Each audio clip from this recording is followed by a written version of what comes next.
Ebi byaba Omusele Alliance kakuba omurembe rwa Mbarara okuburra kwebembirwamo Pastor Akankwasa Weasel.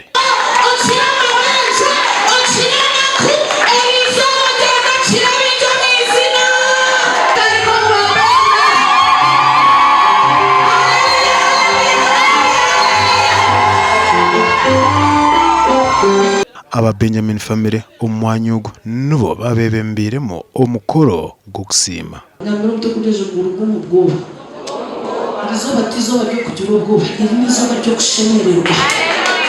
Twakatandika butandisi akakakali kagasichiko gitu hihiburizo kwezi tuzaba nsiima. Abayebemberamo Benjamin family wanje kushobora bwaci nibakora ebyona. Kwa Benjamin family nsima ruhanga otuheriza itaka rye kanisa hano twemereraho uri kureba umwami senyomo aha ni itaka ryitu ruhanga tuhire mbwene cyo ntusimira ruhanga nibinje byatkoreye konke cyo necyamana.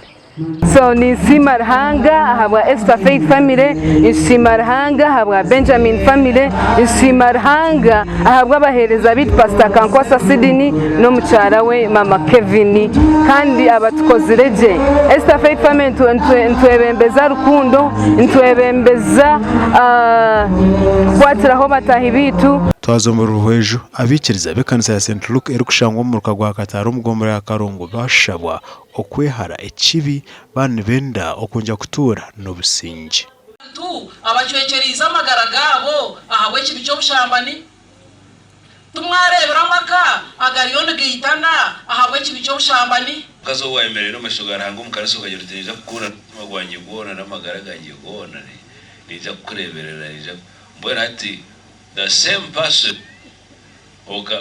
okaranura umukuru ukamutera